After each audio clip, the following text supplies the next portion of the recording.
El grito de una madre rasgó el silencio de la noche en el pequeño pueblo de Ronda, España. No son mis hijas, resonó la voz de Carmen mientras arrojaba al suelo las fotos de sus gemelas, Sofía y Lucía, tomadas de la mano con sus respectivas parejas. Las llamas de la chimenea devoraron los recuerdos, pero no el dolor que ardía en el corazón de las jóvenes, expulsadas de su hogar por amar a quienes amaban. Sofía y Lucía, ambas de 18 años entonces, huyeron de Ronda con nada más que una mochila y el amor que las unía como hermanas. En el verano de 2015, el calor de Andalucía no era nada comparado con el fuego de la traición que sentían. Habían crecido en una casa donde las tradiciones pesaban más que el afecto, donde la religión dictaba cada paso y donde ser lesbianas era un pecado imperdonable. Su padre, Antonio, un hombre de rostro curtido y pocas palabras, no las defendió. Su madre, Carmen, las llamó aberraciones mientras cerraba la puerta de su vida para siempre. 6 años después, en 2021, las gemelas regresaron. No como las adolescentes asustadas que una vez fueron, sino como mujeres fuertes, decididas a enfrentar el pasado y reclamar lo que les fue arrebatado, su dignidad, su verdad y quizás, una reconciliación imposible. Ronda, con sus calles empedradas y su profundo desfiladero, parecía no haber cambiado. Pero ellas sí. Sofía, con su cabello corto y un tatuaje de un fénix en el antebrazo, era una periodista de investigación en Madrid, conocida por desenmascarar injusticias. Lucía, de mirada más suave pero igualmente feroz, era una artista que había encontrado en Barcelona un refugio para su alma creativa. Ambas llevaban cicatrices invisibles, pero también un propósito: hacer justicia, no solo por ellas, sino por todas las voces silenciadas en nombre de la tradición. El pueblo las recibió con murmullos. Las miradas de los vecinos, mezcla de curiosidad y desprecio, las siguieron mientras caminaban hacia la Plaza Mayor. Sofía apretaba la mano de Lucía, sintiendo el peso de los recuerdos. No podemos retroceder ahora, susurró Lucía, su voz temblando pero firme. Habían planeado este regreso durante meses. No era solo una visita, era una batalla. La primera parada fue la casa de sus padres. La vieja puerta de madera seguía igual, pero las gemelas no eran las mismas. Tocaron el timbre y el sonido resonó como un eco del pasado. Carmen abrió la puerta, y su rostro se endureció al verlas. ¿Qué quieren aquí? No tienen nada que hacer en esta casa, escupió, su voz cargada de veneno. Antonio, desde el fondo, observaba en silencio como siempre. Venimos a hablar, mamá, dijo Sofía, su tono calmado pero afilado como un cuchillo. No nos iremos hasta que escuches lo que tenemos que decir. Carmen intentó cerrar la puerta, pero Lucía la detuvo con una mano. No somos las niñas que echaste. Somos más fuertes ahora. Y merecemos respuestas. El enfrentamiento apenas comenzaba. Las gemelas no solo buscaban cerrar heridas, querían exponer la hipocresía de un pueblo que las había juzgado, y de una familia que las había desechado. Pero lo que no sabían era que su regreso desenterraría secretos más oscuros, no solo de su familia, sino de todo Ronda. Secretos que pondrían en peligro sus vidas. Sofía había descubierto, gracias a su trabajo periodístico, que su padre estaba involucrado en un escándalo de corrupción relacionado con la iglesia local. Fondos destinados a la restauración de la histórica parroquia de Santa María habían desaparecido, y Antonio, como miembro del consejo parroquial, era una pieza clave. Sofía no quería venganza, pero sí justicia. Lucía, por su parte, había oído rumores de que su madre, Carmen, había manipulado a la comunidad para mantener su reputación intachable, incluso a costa de sus propias hijas. El primer día en Ronda fue un torbellino de emociones. Las gemelas se instalaron en una pequeña pensión en las afueras del pueblo, un lugar regentado por doña Rosa, una anciana que las recordaba de niñas. Siempre supe que volverían, dijo Rosa con una sonrisa cálida, aunque sus ojos reflejaban preocupación. ¿Están seguras de lo que hacen? Este pueblo no olvida, pero tampoco perdona. Esa noche, mientras las gemelas planeaban su próximo movimiento, un mensaje anónimo llegó al teléfono de Sofía. váyanse antes de que sea demasiado tarde. El texto, escrito en mayúsculas, hizo que un escalofrío recorriera su espalda. Lucía, al verlo, apretó los dientes. No nos asustan. No esta vez. El regreso de las gemelas no solo era un desafío personal, era un acto de resistencia contra un sistema que las había rechazado. Pero el camino hacia la justicia estaba lleno de trampas. Cada paso que daban las acercaba más a la verdad, pero también al peligro. En Ronda las sombras del pasado no se disipaban fácilmente y las gemelas estaban a punto de descubrir cuánto estaban dispuestas a arriesgar por la redención. La mañana siguiente amaneció con un sol abrasador sobre Ronda. Sofía y Lucía se levantaron temprano, decididas a no dejar que el mensaje anónimo las intimidara. Mientras desayunaban en la pensión de Doña Rosa, el aroma a café y pan recién horneado llenaba el aire, pero la tensión entre las hermanas era palpable. Sofía revisaba sus notas, un cuaderno lleno de nombres, fechas y cifras que había recopilado sobre el escándalo de la iglesia. Lucía, mientras tanto, dibujaba en un cuaderno, trazando rostros de desconocidos que parecían observarla desde las sombras de su memoria. ¿Crees que mamá sabe lo de papá?, preguntó Lucía, rompiendo el silencio. Sofía levantó la mirada, sus ojos oscuros brillando con una mezcla de rabia y tristeza. Si no lo sabe, pronto lo sabrá. Pero no creo que le importe. Siempre ha preferido la apariencia a la verdad.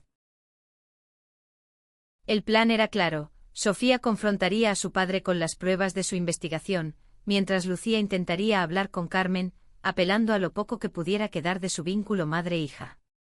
Pero antes necesitaban aliados. Decidieron visitar a Elena, una antigua amiga de la infancia que ahora trabajaba como bibliotecaria en el ayuntamiento. Elena, de 26 años, era una mujer de cabello rizado y mirada amable, conocida en Ronda por su activismo discreto a favor de los derechos LGBT. Española como las gemelas, había sido la única que las defendió cuando el pueblo las señaló. El reencuentro con Elena fue un bálsamo. En la biblioteca, rodeadas de estanterías polvorientas, las tres mujeres se abrazaron. Nunca pensé que volverían, dijo Elena, con lágrimas en los ojos. Lo que les hicieron fue injusto. Pero estén preparadas, Ronda no ha cambiado tanto como creen. Elena les habló de los rumores que corrían. El párroco, don Miguel, un hombre influyente y temido, estaba al tanto de la corrupción de Antonio, pero lo protegía para mantener el control sobre el pueblo. También mencionó que Carmen había liderado una campaña para limpiar la imagen de la familia tras la partida de las gemelas, pintándolas como rebeldes desagradecidas. Sofía compartió con Elena las pruebas que había reunido, documentos bancarios, correos electrónicos y testimonios de extrabajadores de la parroquia que apuntaban a un desvío de fondos. Si publico esto, papá irá a la cárcel, dijo Sofía, su voz temblando. Pero también destruirá a mamá. ¿Es eso lo que queremos? Lucía tomó su mano. Queremos la verdad, Sofía. No es venganza, es justicia. Pero no será fácil. Esa tarde las gemelas se dirigieron a la parroquia de Santa María. El edificio, con su fachada gótica y sus vitrales, era imponente, pero para ellas estaba cargado de recuerdos amargos. Fue allí donde de niñas escucharon sermones que las hicieron sentir menos humanas. Don Miguel las recibió con una sonrisa falsa. Las hijas pródigas han vuelto, dijo, su tono cargado de sarcasmo. Sofía no se dejó intimidar. Sabemos lo que está pasando con los fondos de la restauración, padre. Y no nos iremos hasta que se haga justicia. El párroco palideció, pero mantuvo la compostura. Cuidado con lo que dices, niña. Acusar sin pruebas es un pecado grave. Sofía sonrió fríamente y sacó una carpeta con copias de los documentos. No estoy acusando. Tengo pruebas. La tensión en la sacristía era asfixiante. Don Miguel las despidió con una advertencia: este pueblo protege a los suyos. No lo olviden. Esa noche, mientras las gemelas regresaban a la pensión, un coche las siguió a distancia. Lucía lo notó primero. Sofía, alguien nos está vigilando. El vehículo, un viejo Seat negro, aceleró y pasó de largo, pero el mensaje estaba claro: alguien quería que supieran que no estaban solas. En la pensión, doña Rosa las esperaba con una noticia inquietante. Un hombre preguntó por ustedes hoy. No dijo su nombre, pero no parecía de por aquí. El miedo comenzó a filtrarse en sus corazones, pero también avivó su determinación. Sofía decidió que era hora de acelerar su plan. Contactó a un colega periodista en Madrid, enviándole copias de las pruebas para asegurarlas en caso de que algo les ocurriera. Lucía, por su parte, comenzó a pintar un mural en la plaza del pueblo, una obra que retrataba a dos mujeres abrazadas bajo un cielo estrellado. Era su forma de gritarle al mundo que no se avergonzaba de quién era. El mural atrajo miradas, algunas de admiración, otras de desprecio. Pero también atrajo a alguien inesperado: Clara, una joven de 22 años, de origen gitano español, que trabajaba como florista en el mercado local. Clara se acercó a Lucía mientras pintaba, sus ojos brillando con curiosidad. «Es hermoso», dijo señalando el mural. «Y valiente». Lucía sonrió, sintiendo una chispa que no había sentido en años. Clara, con su risa fácil y su calidez, despertó algo en Lucía, un recordatorio de que el amor podía florecer incluso en los lugares más hostiles. Mientras tanto, Sofía recibió una llamada de Elena. «Encontré algo en los archivos del ayuntamiento», dijo, su voz cargada de urgencia. «No solo tu padre está involucrado. Hay más nombres, y uno de ellos te sorprenderá». La revelación estaba a punto de cambiar todo. La revelación de Elena cayó como un trueno. En los archivos del ayuntamiento había encontrado un documento que vinculaba a Carmen, la madre de las gemelas, con una red de donaciones fraudulentas disfrazadas de caridad. No solo Antonio estaba implicado, Carmen había jugado un papel activo, manipulando las finanzas de la parroquia para beneficio personal. Sofía sintió que el suelo se desvanecía bajo sus pies. «Mamá». «Ella también», murmuró, incrédula. Lucía, sentada a su lado en la biblioteca, apretó los puños. «Siempre supe que su obsesión con la reputación escondía algo. Pero esto es demasiado». Las gemelas se enfrentaban ahora a un dilema más profundo. Exponer a su padre ya era doloroso, pero desenmascarar a su madre significaba destruir por completo la imagen de la familia que las había rechazado. «¿Podemos hacer esto, Sofía?», preguntó Lucía, su voz quebrándose.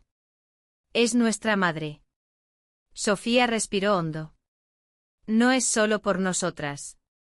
Es por todos los que han sido engañados por ellos. No podemos parar ahora». Decidieron actuar con cautela. Sofía contactó a un abogado en Sevilla, especializado en casos de corrupción, para revisar las pruebas. Mientras tanto, Lucía continuó con su mural, que ya estaba causando revuelo en Ronda. Algunos vecinos lo veían como un símbolo de rebeldía, otros como una provocación. Clara, la florista, se convirtió en una presencia constante, trayendo flores para decorar el espacio donde Lucía trabajaba. Sus conversaciones se volvieron más profundas, y Lucía sintió que su corazón, endurecido por años de rechazo, comenzaba a ablandarse. Una noche, mientras pintaba bajo la luz de una farola, Clara se acercó con una rosa blanca. «Esto es para ti», dijo, sonriendo tímidamente. «Por ser tan valiente». Lucía tomó la flor, sus dedos rozando los de Clara. Por un momento el peso del pasado se desvaneció, y solo existieron ellas dos, bajo el cielo estrellado de Ronda. Pero la paz duró poco. Un grupo de jóvenes, liderados por un hombre de unos 30 años con una cicatriz en la mejilla, se acercó al mural. «Esto es una vergüenza para el pueblo», gruñó el líder, escupiendo al suelo. Antes de que Lucía pudiera responder, Clara se interpuso. «Déjenla en paz. No hacen daño a nadie». El enfrentamiento atrajo a una pequeña multitud. Algunos apoyaron a Lucía, otros al hombre de la cicatriz, que resultó ser Diego, un conocido alborotador con conexiones en la parroquia. La tensión escaló hasta que Sofía llegó, alertada por un vecino. Con voz firme enfrentó a Diego. Si tienes un problema, habla conmigo.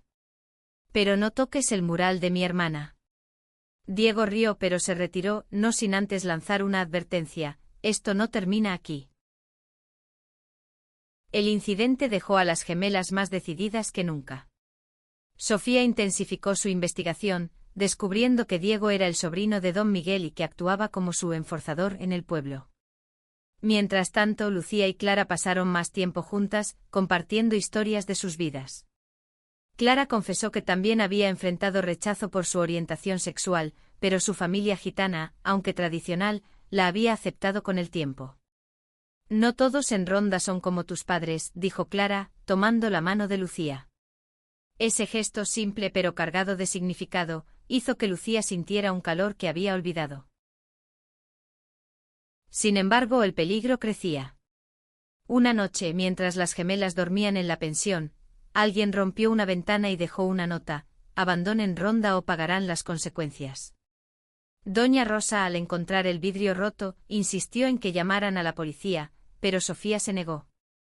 No confío en ellos. Muchos están comprados por don Miguel. En cambio, decidió reunirse con un contacto anónimo que le había prometido más información sobre la corrupción. La reunión tuvo lugar en un olivar a las afueras del pueblo, bajo la luz pálida de la luna.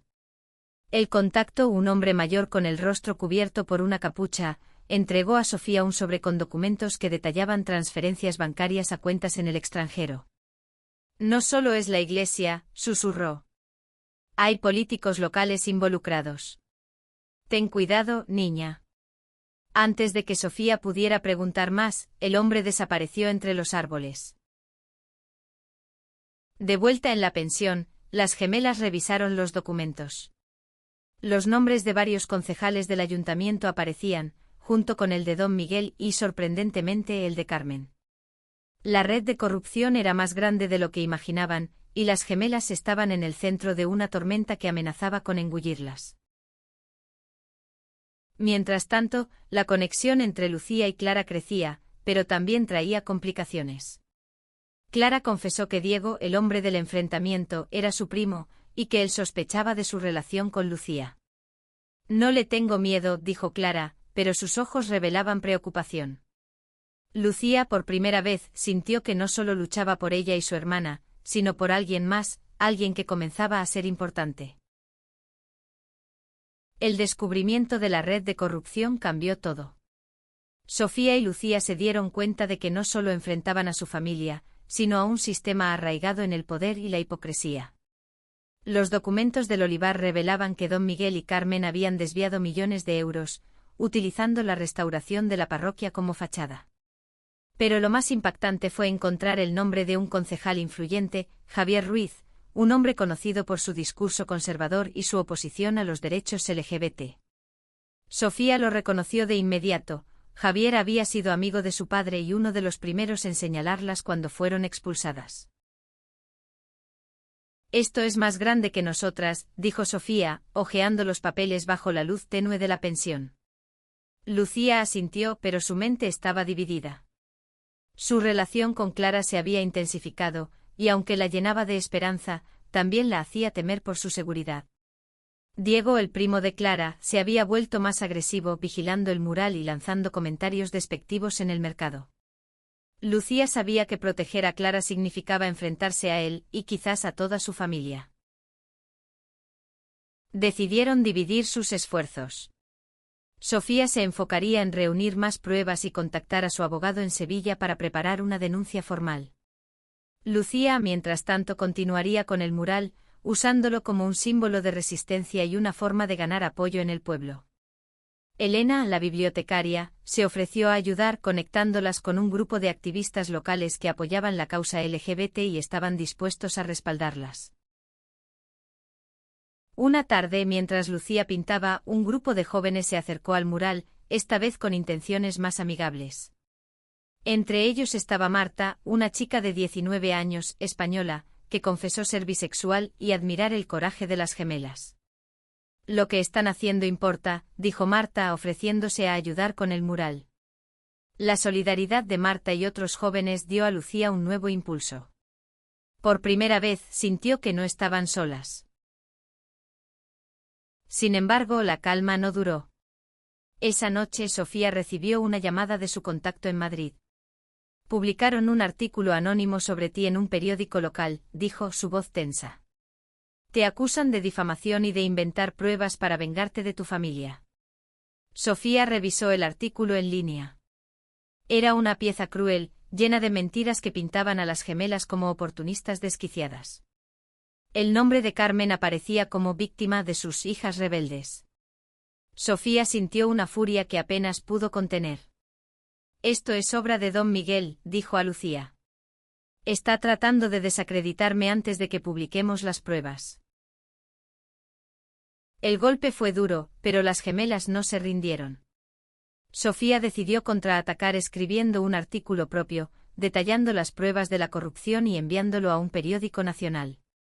Mientras tanto, Lucía organizó un evento en la plaza para revelar el mural terminado. Invitó a todo el pueblo, esperando que el arte hablara más fuerte que las mentiras. Clara, a pesar del riesgo, ayudó a difundir la noticia, enfrentándose a la desaprobación de su familia. El día del evento, la plaza estaba llena.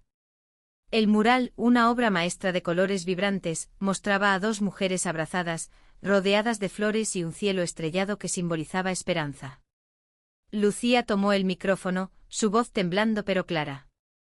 Este mural no es solo para mí ni para mi hermana. Es para todos los que han sido silenciados, para los que han tenido que esconder quiénes son.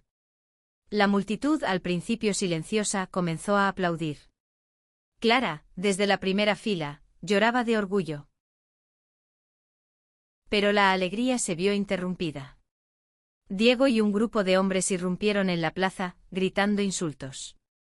Esto es un pecado, rugió Diego, avanzando hacia el mural con una lata de pintura. Antes de que pudiera actuar, Clara se interpuso. Si tocas ese mural, tendrás que pasar por encima de mí, dijo su voz firme. La multitud contuvo el aliento. Diego, furioso, levantó la mano, pero un vecino lo detuvo. La plaza estalló en un caos de gritos y empujones. Sofía, que observaba desde un lado, corrió hacia Lucía. Tenemos que parar esto antes de que alguien salga herido, dijo. Pero en ese momento un grito desgarrador silenció a todos. Era Carmen, que había llegado a la plaza, su rostro pálido y sus ojos llenos de lágrimas. Basta, gritó mirando a sus hijas. Basta de todo esto. Por primera vez, las gemelas vieron algo nuevo en su madre, no solo ira, sino miedo. Carmen se acercó temblando. No saben lo que están haciendo. Esto destruirá todo. Sofía, conteniendo su dolor, respondió, lo que destruirá todo es la mentira, mamá. Y tú lo sabes. La confrontación marcó un punto de inflexión. Carmen se marchó, pero sus palabras dejaron una grieta en la armadura de las gemelas. ¿Estaban listas para destruir a su familia por completo? La confrontación en la plaza dejó a Ronda dividida. Algunos vecinos comenzaron a apoyar a las gemelas, conmovidos por el mural y la valentía de Lucía. Otros, influenciados por don Miguel y la campaña de desprestigio, las veían como una amenaza. Sofía y Lucía sabían que el tiempo se agotaba. Las pruebas que habían reunido eran sólidas, pero exponerlas significaría enfrentar no solo a su familia, sino a un pueblo entero que protegía a los suyos. Sofía pasó la noche revisando los documentos, asegurándose de que cada detalle estuviera en orden. Su abogado en Sevilla confirmó que la denuncia podía presentarse en una semana, pero advirtió, esto será una guerra. Estén preparadas para las consecuencias. Sofía asintió aunque el peso de sus palabras la aplastaba. Exponer a sus padres no solo destruiría su reputación, también las dejaría sin la esperanza, por pequeña que fuera, de una reconciliación. Lucía, mientras tanto, lidiaba con sus propios conflictos. Su relación con Clara se había convertido en un refugio, pero también en un riesgo. Diego, el primo de Clara, había jurado vengarse tras el incidente en la plaza. Clara confesó a Lucía que su familia la presionaba para que se alejara de ella. No quiero perderte, dijo Clara con lágrimas en los ojos. Pero mi familia no lo entiende. Lucía la abrazó prometiendo que encontrarían una manera de superar las barreras. Al día siguiente las gemelas recibieron una visita inesperada, Antonio, su padre. Apareció en la pensión, con el rostro demacrado y las manos temblorosas. Necesito hablar con ustedes, dijo, su voz apenas un susurro. Era la primera vez en 6 años que se dirigía a ellas directamente. Sofía, desconfiada, lo dejó entrar, mientras Lucía observaba desde un rincón, su corazón dividido entre el rencor y la nostalgia. Antonio confesó que sabía de la corrupción, pero afirmó que lo había hecho para proteger a Carmen. Tu madre, ella siempre quiso lo mejor para la familia. Pero se perdió en el camino. Sus palabras eran un intento de justificación, pero para Sofía eran insuficientes. ¿Y nosotras? No éramos parte de esa familia, respondió, su voz quebrándose. Antonio bajó la mirada, incapaz de responder. Por primera vez las gemelas vieron a su padre no como el hombre autoritario de su infancia, sino como un hombre roto, atrapado por sus propias decisiones. La conversación fue interrumpida por un ruido en la calle. Al asomarse vieron a Diego y un grupo de hombres arrojando piedras a la pensión. Doña Rosa salió gritando que llamaría a la policía, pero los hombres se dispersaron antes de que pudiera hacerlo. En el suelo, una nota escrita a mano decía: última advertencia. Lucía, furiosa, apretó la nota en su mano. Esto tiene que parar, dijo. Sofía asintió. Lo hará. Pero primero, tenemos que terminar lo que empezamos. Las gemelas decidieron acelerar sus planes. Sofía envió las pruebas al periódico nacional, que prometió publicar la historia en 3 días. Lucía, por su parte, organizó una marcha en la plaza, invitando a los activistas locales y a cualquiera que quisiera apoyar su causa. El mural se había convertido en un símbolo, y la marcha sería una declaración de que no se rendirían. El día de la marcha, la plaza estaba abarrotada. Marta, la joven bisexual, llevó a un grupo de amigos que sostenían pancartas con mensajes de amor y aceptación. Elena coordinaba la seguridad, mientras Clara, a pesar de las amenazas de su familia, caminaba junto a Lucía, tomada de su mano. La marcha fue pacífica al principio, pero la presencia de Don Miguel y sus seguidores cambió el ambiente. El párroco, desde los escalones de la iglesia, pronunció un discurso incendiario, llamando a las gemelas pecadoras que corrompían el alma de Ronda. La tensión estalló cuando Diego y sus hombres intentaron interrumpir la marcha. Esta vez, los vecinos se unieron para proteger a las gemelas. Una anciana vecina de toda la vida se enfrentó a Diego. Déjalas en paz. Son más valientes que todos nosotros. Sus palabras resonaron y por un momento Diego retrocedió. Pero la victoria fue efímera. Esa noche alguien incendió el mural. Lucía, al ver las llamas, cayó de rodillas, llorando. Clara la abrazó prometiendo que lo reconstruirían. Sofía, furiosa, juró que no dejarían que el fuego apagara su lucha. Pero en su corazón, sabía que el incendio era una señal, el peligro estaba más cerca que nunca, y el precio de la justicia podía ser más alto de lo que imaginaban. El incendio del mural fue un golpe devastador, pero también un punto de inflexión. La noticia se extendió por Ronda y muchos vecinos, incluso los que antes las habían mirado con desprecio, comenzaron a cuestionar la violencia. Las gemelas, lejos de rendirse, encontraron en la tragedia una nueva fuerza. Lucía, con las manos aún manchadas de ceniza, prometió reconstruir el mural. Sofía, mientras tanto, recibió la confirmación de que el artículo sobre la corrupción se publicaría al día siguiente. La tormenta estaba a punto de estallar. La mañana siguiente el periódico nacional publicó la historia. El titular, Corrupción en el corazón de Ronda, detallaba las pruebas contra Antonio, Carmen, Don Miguel y Javier Ruiz. Las redes sociales estallaron y los medios locales no tuvieron más remedio que cubrir la noticia. En Ronda la reacción fue mixta, Algunos exigían justicia, otros defendían a los acusados, alegando que las gemelas solo buscaban venganza. Pero la verdad ya no podía ocultarse. Sofía y Lucía se prepararon para las consecuencias. La policía, presionada por la opinión pública, comenzó una investigación formal. Don Miguel fue suspendido de sus funciones, y Antonio y Carmen fueron citados para declarar. Pero el peligro no había terminado. Diego, furioso por la humillación de su tío, el párroco, juró vengarse. Clara, atrapada entre su amor por Lucía y la lealtad a su familia, intentó mediar con Diego, pero él la rechazó. «Si sigues con ella, eres tan traidora como ellas», le gritó. Lucía, al enterarse, decidió enfrentar a Diego directamente. Lo encontró en el mercado, rodeado de sus amigos. «Si tienes un problema conmigo, aquí estoy», dijo, su voz firme a pesar del miedo. Diego se burló, pero Clara, que había seguido a Lucía, se interpuso. «Basta, Diego. Esto no es solo sobre ti o tu tío. Es sobre lo que está bien».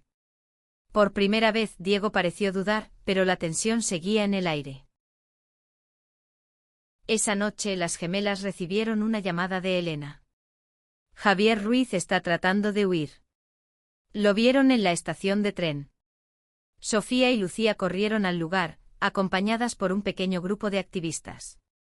Encontraron a Javier con una maleta, a punto de subir a un tren hacia Madrid. Sofía lo enfrentó. «No puedes escapar de esto, Javier. La verdad siempre sale a la luz». Javier, acorralado, intentó defenderse, pero la policía llegó antes de que pudiera huir.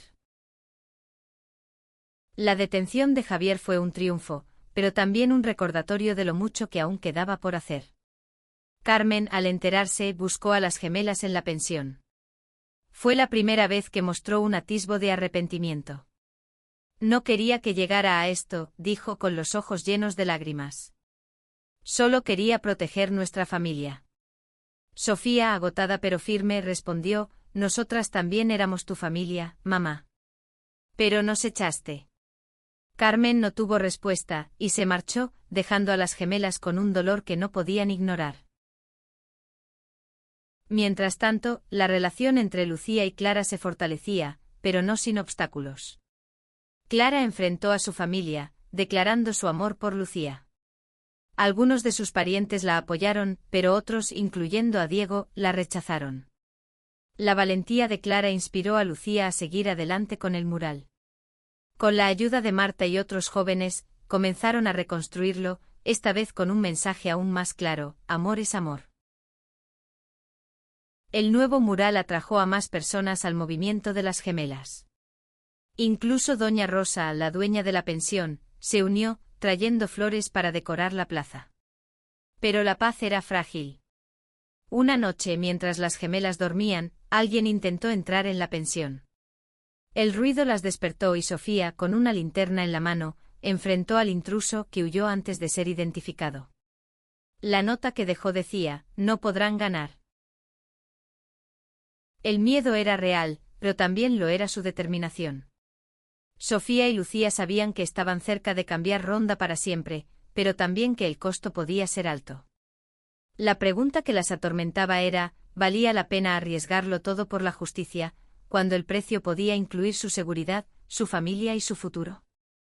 El intento de intrusión en la pensión marcó un antes y un después. Sofía y Lucía sabían que no podían seguir ignorando las amenazas. Instalaron cámaras de seguridad y pidieron a Elena que coordinara con los activistas para mantener vigilada la plaza. Pero el miedo no las detuvo, al contrario, las unió aún más. «Si nos rendimos ahora, todo habrá sido en vano», dijo Sofía, apretando la mano de su hermana. Lucía asintió, aunque el peso de la lucha comenzaba a agotarla. La investigación policial avanzaba, pero lentamente. Antonio y Carmen fueron interrogados, y aunque negaron las acusaciones, las pruebas eran abrumadoras. Don Miguel, por su parte, fue destituido oficialmente y su influencia en Ronda comenzó a desmoronarse. Pero Javier Ruiz, desde su arresto, había contratado a un abogado poderoso que intentaba desacreditar a Sofía, acusándola de fabricar pruebas. La batalla legal se volvía cada vez más intensa, y Sofía sabía que necesitaba más aliados. Decidió contactar a un grupo de periodistas independientes en Málaga, quienes se ofrecieron a investigar más a fondo la red de corrupción. Mientras tanto, Lucía y Clara trabajaban incansablemente en el nuevo mural. Esta vez, el diseño era más ambicioso, representaba a un grupo de personas diversas, tomadas de la mano, bajo un cielo lleno de colores. Era un grito de unidad, un desafío a la intolerancia que aún reinaba en Ronda. El apoyo del pueblo crecía, pero también la resistencia. Diego, cada vez más aislado, organizó una protesta frente a la iglesia, exigiendo que las gemelas fueran expulsadas nuevamente. Sin embargo, su mensaje encontró menos eco de lo esperado. Muchos vecinos, cansados de la hipocresía, comenzaron a cuestionar a los líderes tradicionales del pueblo. Marta, la joven activista, se convirtió en una voz poderosa, organizando charlas en la plaza para hablar sobre la aceptación y los derechos LGBT. Una noche, Clara invitó a Lucía a su casa, un pequeño apartamento decorado con flores y velas. Allí, lejos del caos, compartieron una cena sencilla pero llena de significado. «Nunca pensé que encontraría a alguien como tú en Ronda», dijo Clara, tomando la mano de Lucía. «Me haces querer ser más valiente». Lucía sonrió, pero su corazón estaba dividido. Sabía que su lucha podía poner a Clara en peligro, y eso la aterrorizaba. Mientras tanto, Sofía recibió una noticia inquietante. Su contacto en Málaga descubrió que Javier Ruiz tenía conexiones con una red criminal que operaba en la Costa del Sol. Las amenazas contra las gemelas no eran solo personales, eran parte de un esfuerzo mayor para proteger los intereses de una red poderosa. Sofía compartió la información con Lucía, y juntas decidieron que no podían retroceder. «Si nos quieren silenciar, es porque estamos cerca de la verdad», dijo Sofía. El punto de inflexión llegó cuando Carmen, en un acto inesperado, buscó a las gemelas en la plaza. Estaba sola, sin la armadura de orgullo que siempre la había protegido. «No puedo cambiar el pasado», dijo con la voz rota. «Pero no quiero perderlas otra vez». Por primera vez, las gemelas vieron sinceridad en su madre. Lucía, con lágrimas en los ojos, tomó su mano. «Mamá, la única manera de seguir adelante es diciendo la verdad». Carmen asintió, prometiendo testificar contra Javier y don Miguel. El gesto de Carmen cambió la dinámica en Ronda. Los vecinos comenzaron a verla no como la mujer intachable que fingía ser, sino como una madre que, a pesar de sus errores, buscaba redención. Pero no todos estaban dispuestos a perdonar. Diego, al enterarse, confrontó a Clara, acusándola de traicionar a la familia. La discusión escaló y Clara, harta, le dijo: «La familia no se trata de controlar, sino de amar». Diego se marchó, pero sus palabras finales fueron una amenaza: «Esto no ha terminado». La publicación de un segundo artículo, esta vez con el testimonio de Carmen, selló el destino de la red de corrupción. Javier Ruiz fue arrestado nuevamente, esta vez con cargos más graves. Don Miguel, enfrentando la presión, confesó parte de sus crímenes, esperando un trato más lenient. Antonio, destrozado, decidió colaborar con la justicia, admitiendo su papel en el escándalo. A medida que la verdad salía a la luz, las gemelas comenzaron a sentir un alivio agridulce. Habían ganado una batalla, pero el costo había sido alto. La pregunta ahora era si podrían sanar las heridas de su familia y encontrar un lugar en un pueblo que lentamente comenzaba a cambiar. El amanecer en Ronda nunca había sido tan simbólico. Las gemelas, agotadas pero resilientes, contemplaban el nuevo mural terminado desde la plaza. Era una obra de arte que no solo representaba su lucha, sino la de todos los que habían sido marginados. Los colores vibrantes parecían desafiar el gris del pasado, y los vecinos, ahora más abiertos, se reunían para admirarlo. Sofía y Lucía sabían que habían cambiado algo en Ronda, pero también que el camino hacia la sanación apenas comenzaba. La confesión de Carmen marcó un punto de inflexión. Su testimonio, junto con las pruebas de Sofía, llevó al colapso de la red de corrupción. Javier Ruiz fue condenado, y don Miguel enfrentó un juicio que lo despojó de su poder. Antonio, aunque evitó la cárcel al colaborar, perdió la confianza del pueblo. Pero para las gemelas, el verdadero desafío no era la justicia legal, sino la reconciliación personal. Una tarde Carmen las invitó a la casa familiar. La puerta, que una vez se cerró en su cara, ahora estaba abierta. El encuentro fue incómodo, lleno de silencios y miradas cargadas de historia. No espero que me perdonen, dijo Carmen con la voz temblorosa. Pero quiero intentarlo. Sofía, siempre la más dura, sintió que su coraza comenzaba a ceder. Lucía, más emocional, abrazó a su madre, dejando que las lágrimas hablaran por ella. Antonio, desde un rincón, solo asintió, incapaz de encontrar palabras. La reconciliación no fue inmediata. Las heridas eran profundas y la confianza tendría que reconstruirse con el tiempo. Pero ese primer paso, aunque pequeño, fue un comienzo. Las gemelas decidieron quedarse en Ronda un tiempo más, no solo para supervisar el impacto de su lucha, sino para sanar con su familia y su comunidad. Lucía y Clara, por su parte, encontraron su propio camino. A pesar de la oposición inicial de la familia de Clara, su amor floreció. Decidieron abrir una pequeña galería en Ronda, donde exhibirían el arte de Lucía y las flores de Clara, un espacio para celebrar la diversidad y la creatividad. Diego, aunque nunca se reconcilió del todo, dejó de ser una amenaza, encontrando su propio camino lejos del pueblo. Sofía, satisfecha con el impacto de su investigación, decidió escribir un libro sobre su experiencia, no solo para contar su historia, sino para inspirar a otros a enfrentar la intolerancia. El libro, titulado Hijas del Fénix, se convirtió en un éxito, llevando el mensaje de Ronda a todo el país. Elena, Marta y otros activistas locales continuaron su trabajo, transformando el pueblo en un lugar más inclusivo. Un año después, las gemelas caminaban por el desfiladero de Ronda, tomadas de la mano. El viento cálido de Andalucía les recordaba el fuego que una vez las consumió, pero también la fuerza que las había traído de vuelta. Valió la pena, dijo Lucía, mirando a su hermana. Sofía sonrió. No solo por nosotras, sino por todos los que vendrán después. El mural seguía en pie, un faro de esperanza en la plaza. Los niños jugaban a su alrededor y los vecinos, poco a poco, aprendían a ver el amor en todas sus formas. Ronda no era perfecta, pero había cambiado. Las gemelas, rechazadas una vez, habían regresado para hacer justicia, no con venganza, sino con verdad y amor. Y en ese acto encontraron no solo redención, sino un hogar.